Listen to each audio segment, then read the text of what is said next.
A mão do macaco.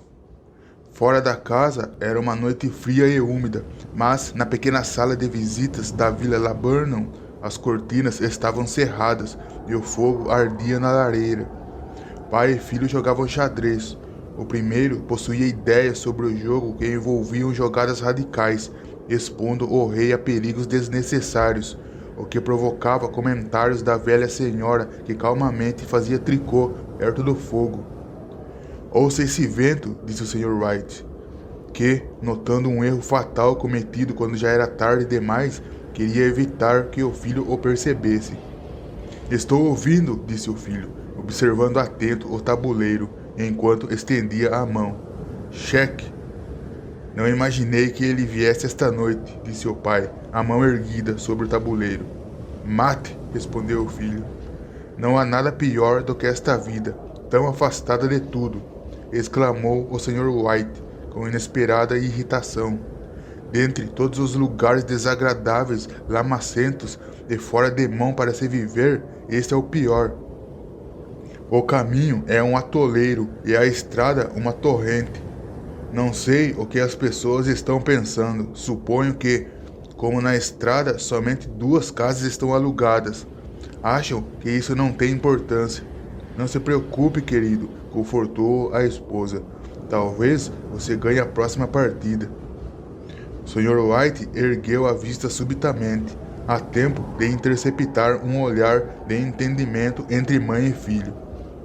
As palavras morreram em seus lábios, e ele escondeu na rala barba grisalha um sorriso constrangido.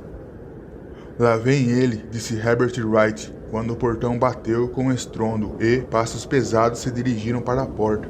O velho se levantou com presteza hospitaleira e, ao abrir a porta, foi possível ouvir como ele se lamentava com o visitante. Este também se queixou do tempo, o que levou a senhorita Wright a lançar em voz baixa uma interjeição de desdém.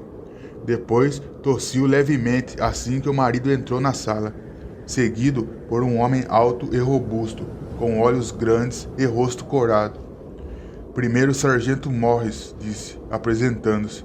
O sargento trocou apertos de mão e, aceitando a cadeira que lhe foi oferecido junto ao fogo, observou, satisfeito, o anfitrião trazer o uísque e copos e colocar uma pequena chaleira de cobre no fogo. Ao terceiro copo, seus olhos se tornaram mais brilhantes e ele começou a falar, enquanto o pequeno grupo familiar olhava com grande interesse aquele visitante de terras distantes que, sentado com os largos ombros numa postura ereta, discorria sobre acontecimentos estranhos e feitos valorosos, sobre guerras e pestes e povos exóticos. 21 anos, disse o Sr. White, fazendo um gesto com a cabeça para a esposa e o filho. Quando ele partiu, era um garoto magro de uma loja de varejo. Agora, olhem só para ele. Não parece ter sofrido muito, disse a senhorita Wright delicadamente. Eu gostaria de ir à Índia, disse o marido, apenas para dar uma olhada, entendem? Melhor onde você está, disse o sargento, abanando a cabeça. Pousou o copo vazio e, suspirando, meneou a cabeça outra vez. Gostaria de ver aqueles velhos templos e faquires e malabaristas, disse o velho. O que foi que você começou a me contar outro dia sobre mamão de macaco ou coisa parecida, Morris? Nada, respondeu o soldado depressa. Pelo menos nada que vale a pena ouvir. Mão de macaco? Perguntou a senhorita Wright, curiosa. Bem, apenas o que se poderia chamar de magia, talvez, respondeu o sargento, de magia vaga. Seus 3 ouvintes curvaram-se para a frente, ansiosos.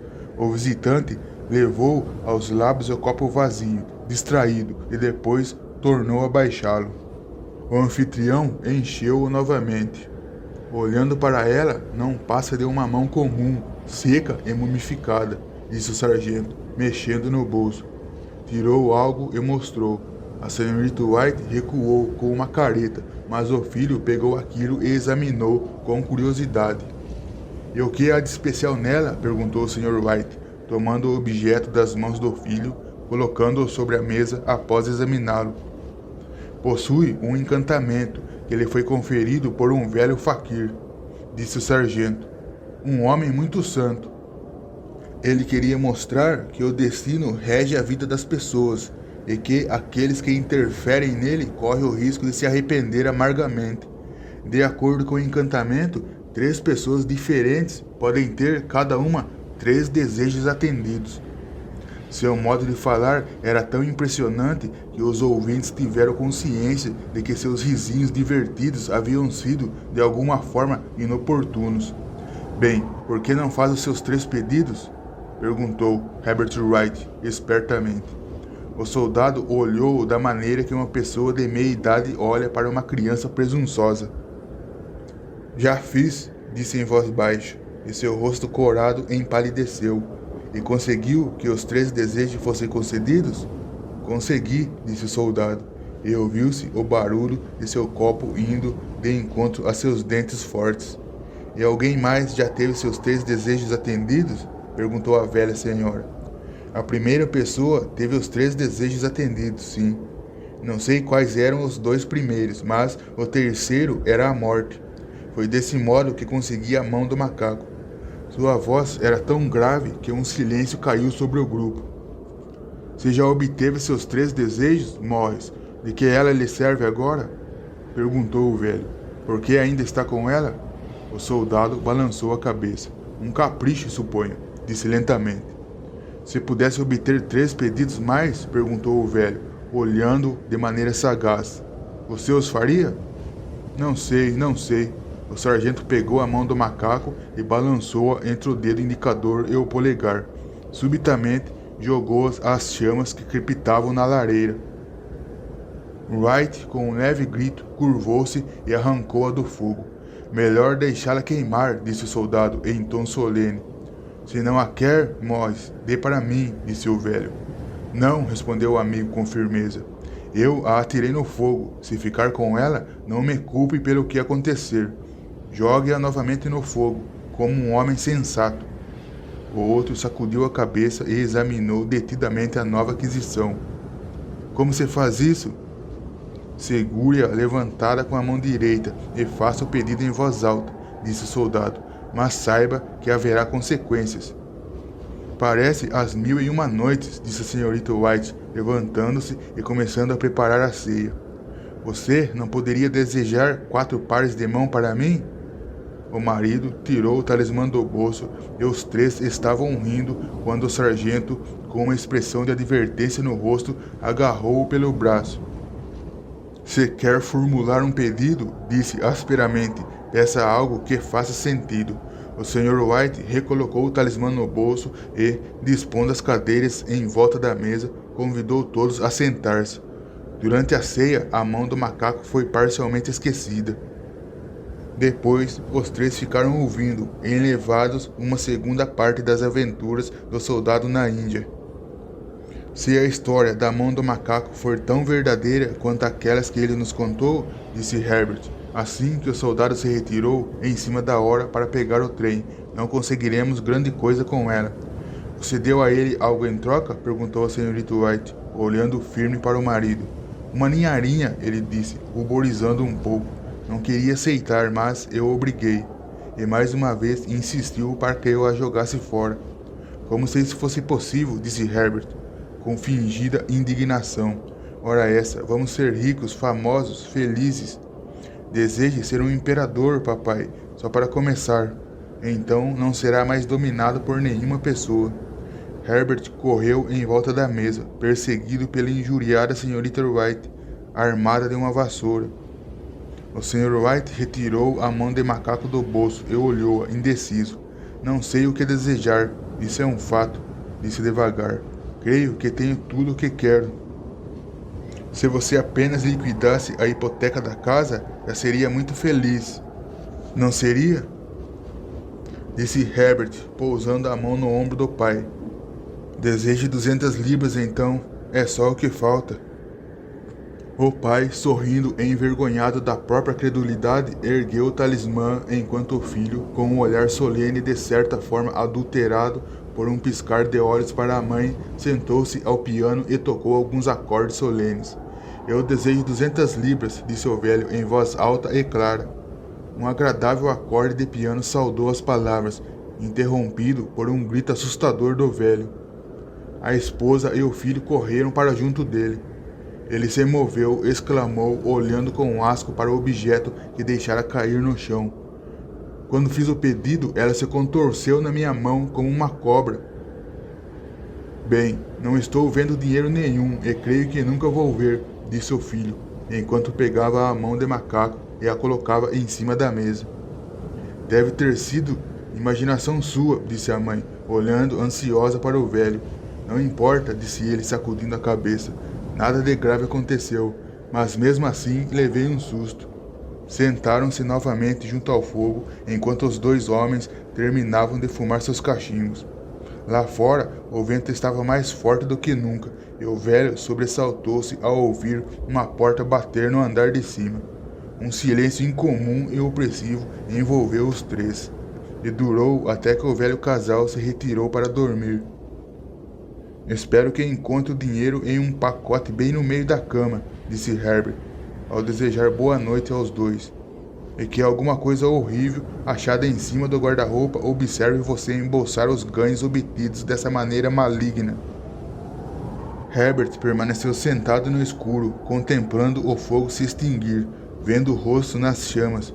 A última face era tão horrenda e simiesca que ele a contemplou assombrado. Surgiu tão expressiva que, com um riso nervoso, procurou na mesa um copo com água para jogar sobre ela. Agarrou a mão do macaco e, com um leve calafrio, limpou a mão no casaco e foi para a cama. Na manhã seguinte, enquanto a claridade do sol de inverno iluminava a mesa do café, Herbert riu dos próprios receios. Havia na sala um ar sadio de normalidade, ausente na noite anterior. A pequena, suja e enrugada mão do macaco estava jogada no aparador de maneira descuidada, indicando falta de crença em suas virtudes.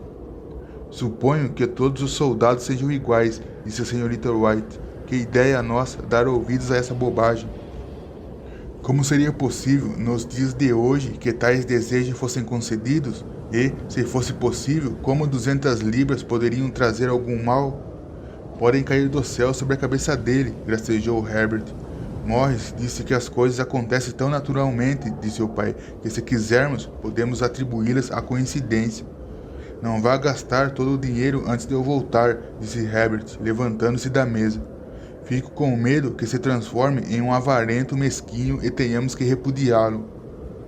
A mãe riu e acompanhou o filho até a porta.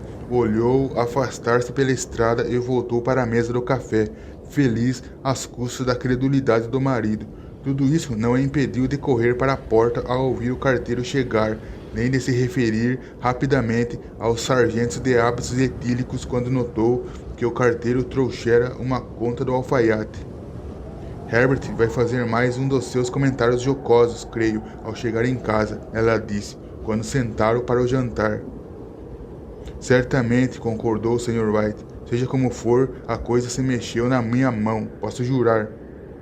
Você pensou que se mexeu, disse a velha senhora, suavemente. Ela se mexeu, replicou o outro. Não foi imaginação. O que foi?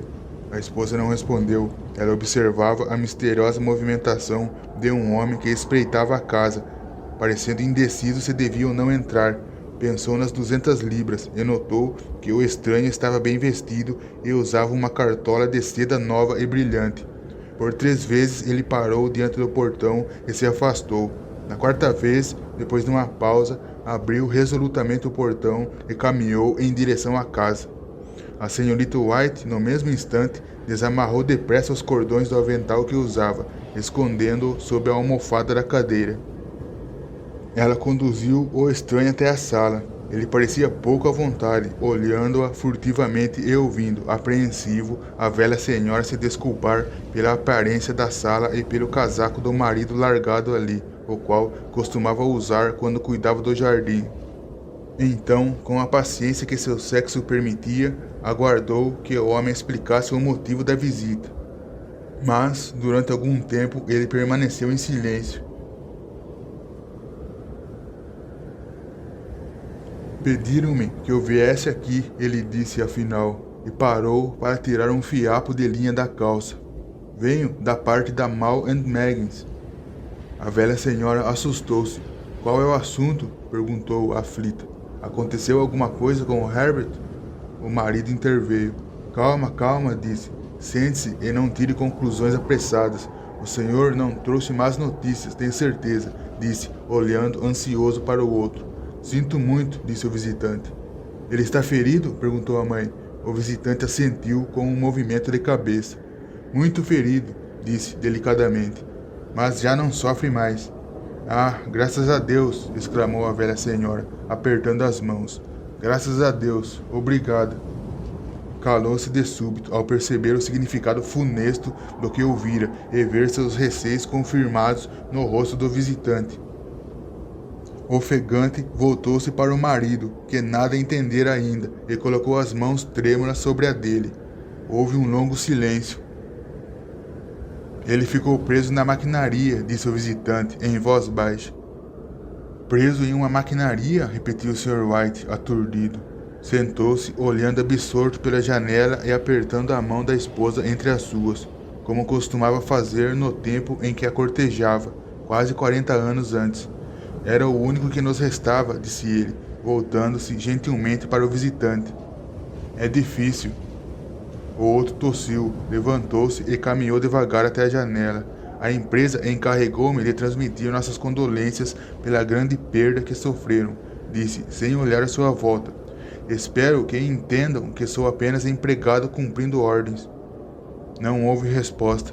A face da velha senhora estava lívida, o olhar atônito, a respiração quase inaudível.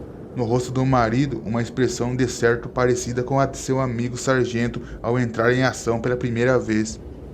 Devo dizer que a Mal and Maggins se exime de qualquer responsabilidade, continuou o outro. Não admite nenhuma obrigação pecuniária, mas, em agradecimento aos serviços prestados por seu filho, deseja oferecer-lhes uma certa soma em dinheiro como compensação. O Sr. White soltou as mãos da mulher e, levantando-se, olhou com horror para o visitante. Seus lábios secos conseguiram articular a palavra. Quanto? 200 libras, foi a resposta. Sem notar o grito de sua mulher, o velho sorriu de leve. Estendeu as mãos como um cego e abruptamente caiu ao chão, desfalecido.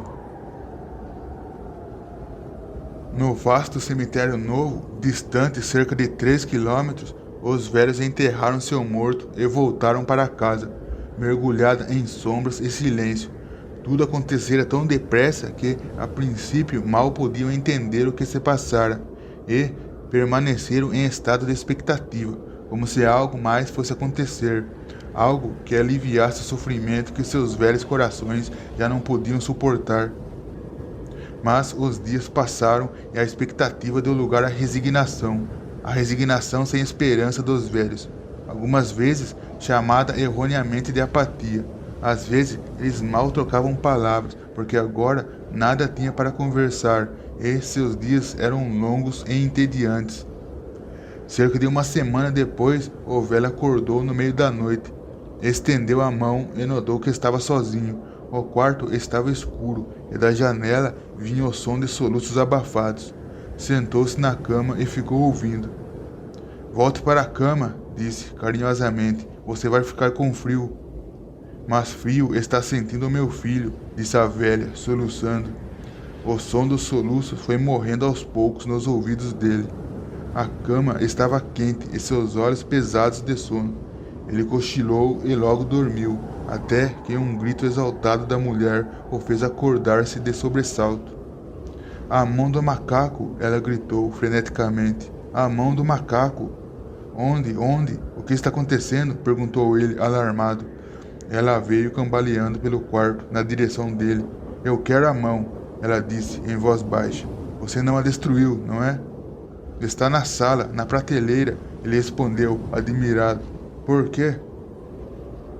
Ela chorava e ria ao mesmo tempo, e, curvando-se, beijou o rosto dele. Só pensei nisso agora, ela disse histericamente. Por que você não se lembrou? Lembrar do quê? Ele perguntou. Dos outros 2 desejos, ela respondeu, só fizemos um pedido e não foi o bastante. Ele respondeu com veemência. Não, ela gritou, exultante. Nós faremos mais um. Vá lá embaixo, pegue a mão do macaco e manifeste o desejo de que nosso filho esteja vivo de novo. O homem sentou-se na cama, afastando bruscamente os lençóis de cima das pernas trêmulas. Meu Deus, você está louco! Exclamou horrorizado. Vá buscá-la rápido, ela disse, ofegante, e faça o pedido. Ah, meu filho, meu filho. O marido riscou um fósforo e acendeu a vela. Volte para a cama, falou, vacilante. Você não sabe o que está dizendo. Nosso primeiro desejo foi satisfeito. Por que não fazer o segundo? Disse a mulher exaltada. Uma coincidência, gaguejou o velho. Vá buscá-la e peça, gritou a velha, tremendo de excitação. O velho olhou para ela. Ele está morto há 10 dias, falou hesitante. Além disso, não sei como dizer, mas eu só conseguiria reconhecê-lo pelas roupas. Se antes ele já estava horrível de se ver, imagine agora. Traga-o de volta, gritou a velha, empurrando o marido na direção da porta. Acha que possa temer o filho que criei? Ele desceu, tateando na escuridão, procurando o caminho para a sala, e, em seguida, foi até o aparador. O talismã estava no mesmo lugar, e o velho foi dominado por um medo horrível de que o pedido talvez trouxesse o filho mutilado de volta, antes que pudesse fugir do aposento. Prendeu a respiração quando viu que havia perdido a direção da porta. Com a fronte coberta por um suor frio, achou o caminho e, tateando pela parede, alcançou o estreito corredor com a mórbida coisa na mão. O rosto de sua mulher lhe pareceu mudado quando entrou no quarto. Estava pálida e sôfrega, e, para aumentar sua inquietação, tinha um aspecto sobrenatural. Sentiu medo dela. Ande, faça o pedido, ela ordenou com voz forte. Ele hesitou. É loucura, uma crueldade. Peça, a mulher repetiu. Ele ergueu a mão do macaco. Eu peço que o meu filho viva novamente. O talismã caiu ao chão e o velho olhou para ele assustado. Em seguida, sentou-se trêmulo em uma cadeira enquanto a esposa, os olhos como brasas, ia até a janela e abria as cortinas. Ficou sentado até sentir muito frio, espiando de vez em quando a figura da velha mulher olhando atenta pela janela. A vela, que ardera até embaixo da borda do castiçal de porcelana, lançava sombras bruxuleantes no teto e nas paredes. Depois, com uma cintilação mais forte, se apagou. O velho, com uma inexprimível sensação de alívio pelo insucesso do talismã, voltou para a cama. 1 minuto ou 2 mais tarde, a mulher foi para perto dele, silenciosa e apática. Nenhum dos dois falou. Ficaram ambos deitados em silêncio, ouvindo a batida cadenciada do relógio. Um degrau da escada rangeu, e um rato correu para longe da parede, emitindo um guinchado agudo. A escuridão era opressiva, e depois de permanecer algum tempo deitado, o marido, enchendo-se de coragem, pegou a caixa de fósforo, riscou um e desceu a escada em busca de outra vela. No fim da escada o fósforo apagou. Ele parou para riscar outro, e, nesse momento, uma batida, tão leve e furtiva que mal se ouvia, soou na porta da rua. Os fósforos caíram de suas mãos. Ele permaneceu imóvel, a respiração presa, até que a batida se repetiu. E então correu de volta para o quarto, fechando a porta atrás de si. Uma terceira batida ressoou pela casa. O que foi isso? Exclamou a velha senhora, sobressaltada. Um rato, disse o velho com voz trêmula. Um rato, ele passou por mim na escada. Sua esposa sentou-se na cama, escutando. Uma batida mais forte tornou a ressoar pela casa. É o Herbert, ela gritou. É o Herbert. Correu para a porta, mas o marido agarrou-a pelo braço e a segurou com força. O que você vai fazer? Sussurrou em tom rouco. É o meu menino, é o Herbert, ela gritou, lutando para se livrar. Esqueci que eram 3 quilômetros de distância. Por que está me agarrando? Me largue, tenho que abrir a porta. Pelo amor de Deus, não o deixe entrar, disse o velho, atemorizado. Você está com medo do seu próprio filho? Ela gritou, debatendo-se. Me largue. Já vou, Herbert, já estou indo.